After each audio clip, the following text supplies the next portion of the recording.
All right, all right. By now, a lot of us have heard about this super predators remark that Clinton made in 1996. And if you're a Hillary supporter, you just say, hey, she made a mistake. You Negroes need to just get over this. And if you're a black Hillary supporter, you probably just say, hey, Massa sure don't be good to us, so we should just get over this. But let me kind of go into that a little bit and tell you why some of us are having a little bit more difficulty getting over this. See, what she said was this: there are often kinds of kids that are called super predators. No conscience, no empathy. We can talk about how they ended up that way, but first we must bring them to heel. That rhetoric was odd for 1996. That is the rhetoric and the language of the post-slavery era, Jim Crow era, Reconstruction era. Let me go back in time and give you a little bit of knowledge on what I'm talking about there.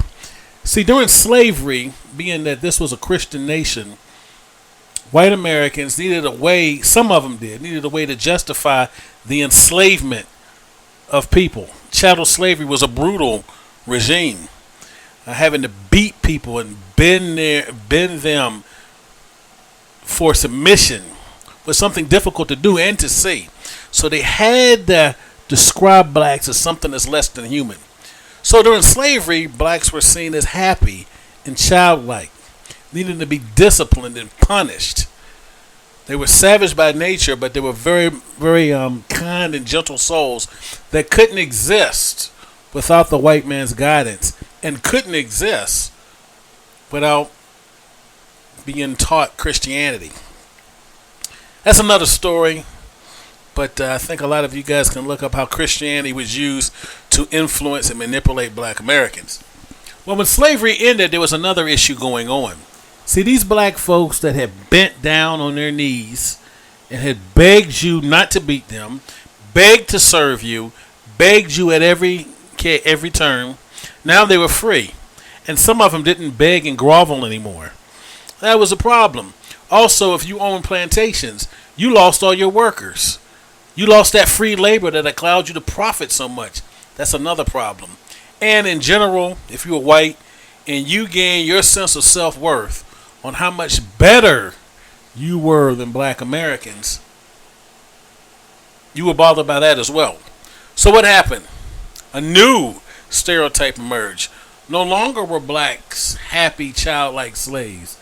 No longer were they happy, smiling coons. They became evil black savages. Right? Bucks is what they called them. People that had no empathy, no conscience, and people that you had to bring as white society to heel. These guys were let free. They'll rape your daughters. They'll rape your wife. They'll rape everybody. They were just evil criminals. And that's the way they were described. And when that happened, they changed the laws in America, especially down south. They had these things called black codes. Actually, they're across the nation, but definitely down south, black codes. Laws that said that a black person couldn't meet with another black person on the street. A black person couldn't look a white person in the eye. A black person couldn't do X, Y, and Z. A black person couldn't be unemployed. If a black person was unemployed, it was called vagrancy, and they were jailed. So all these offenses they were jailed for.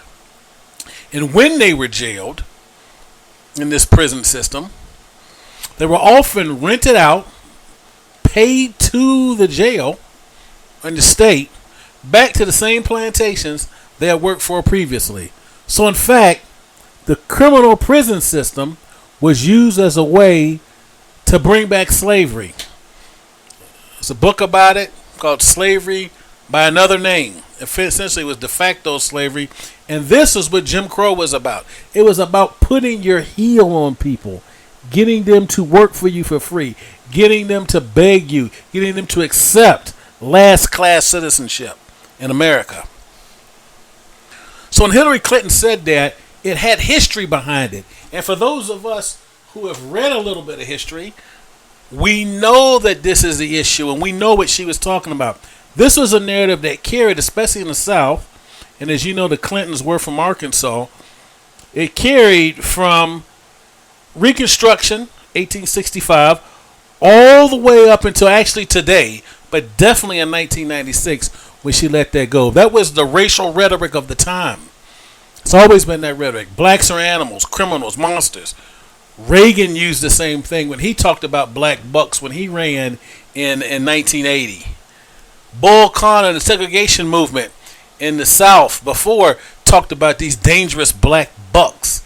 And Hillary Clinton used that same language to push the crime bill in 1994. So you ask yourself, well, what was this crime bill? What was this about? Well, the prison industrial complex changed a bit. And now we went from having just state-run prisons to private prisons, for-profit prisons. And these for-profit prisons acted in the same way as the prisons before. They got paid, though, the private prison industry, by how many criminals they had stay at their jail. So the more criminals you have, the more money they made. So what happened?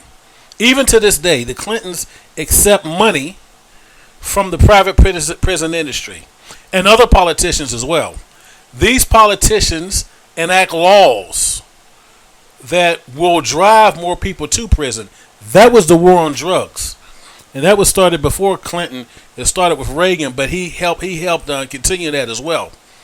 So you have more criminals. Clinton's crime bill accelerated that greatly, though. So now you have it. The prison industrial complex needs more bodies because they get paid by the prisoner. They also make money off of what the prisoner does. They don't have to pay them that much, so they have a free labor supply, relatively free labor supply. So that was the reason, the genesis behind it. So when Clinton said that, it was more than just calling blacks animals and subhuman. It was action behind that as well. You're subhuman. You need to be jailed. We're going to jail you, and we're going to in fact enslave you again. And that was the purpose of her words. That was the benefit, and that's how she crushed and hurt the black community with that, and more, and other things that Clinton has done. Now, the reason why I'm talking about this today was what you saw in South Carolina.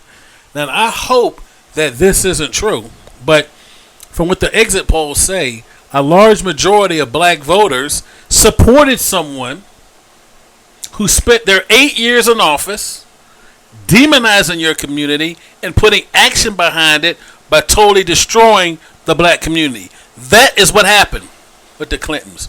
And blacks voted for him. The question I have is why? Who? Do you guys not read? Do you guys not know the history? Because it wasn't that long ago. Have you guys forgotten the 2008 campaign, especially in South Carolina, how nasty that got? Well, let me tell you what happened and how people were manipulated again. See, Clinton knows she had weaknesses. So they apologized early for the crime bill last year and the effects of it. And then she put out her surrogates. See, her group of smiling, black, respected politicians to go out and defend her and to shield for her and to lie for her to get the black community, I'm talking about if you're black, you to vote for her. Let me tell you something I learned a long time ago. If you have a black person and they're smiling around a bunch of bigots, there's something wrong with that black person. You should never trust them. Always beware of the smiling Negro. Never trust them. Never.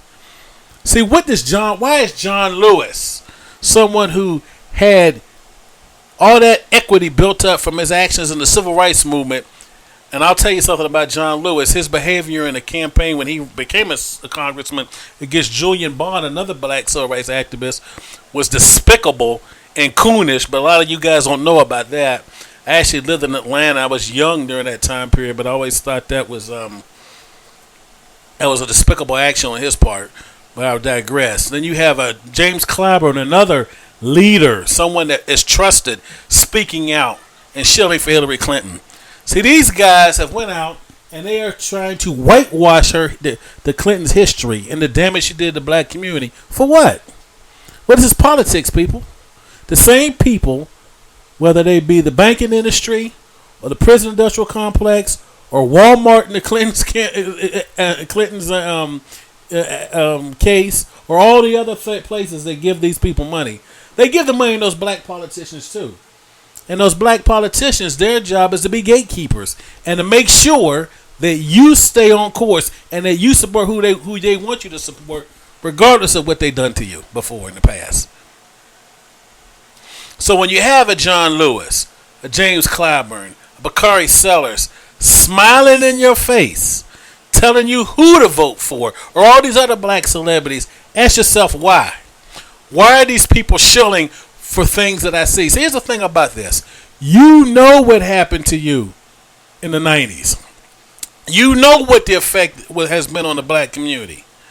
And you're going to let these people come in and brainwash you into thinking someone who has consistently disrespected you and your people is the right choice for you. See, in 1992, we remember the Clinton campaign when Bill Clinton had his Sister Soldier moment. We also remember the execution of Ricky Ray Rector, who was a man who was mentally impaired. The man didn't even know that he was going to go to the gas chamber or whatever they did, or whatever injection they used to kill him. He didn't even understand the concept of that. The Clintons executed him anyway. We understand when Bill Clinton told Ted Kennedy in 2008, a couple years ago, that boy would be fetching my bags, talking about President Obama. We know who you are, Clinton. We know who you are, Clinton, when you said that that you're the candidate of the hardworking Americans, the white Americans, that you have white support. We understand who you are. We know what you're thinking. And we can back that up not only by your words, but by your deeds and some of the things you did stand for. You have a record. We can see this. We understand what you meant when you said that about young black men. We get it. See, the thing is, I get it. The problem is, black people aren't getting it. You have to see that she's not on your side and they're not on your side. It's just the same thing you've always had. She's not gonna. She's gonna protect the Obama legacy.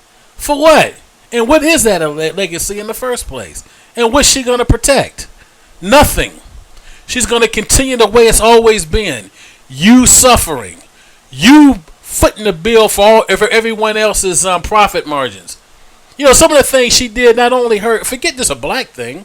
The things that the Clinton administration did in the 90s had effects on all of us, whether you be black or white.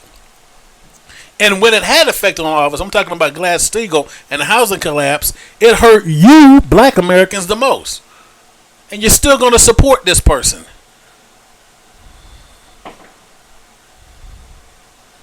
You know, I want everyone to think about this.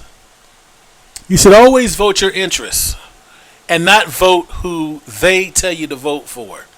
Use your own mind, your own logic. And while you may want to forgive, never forget, and don't make the same mistake over and over and over again. Because if you vote, and by voting for the Clintons, nothing's going to change. You're going to go back, and this time the Clintons are going to finish the job they started in the 90s. They're going to destroy the community even more. Because that's what they do. It is what it is.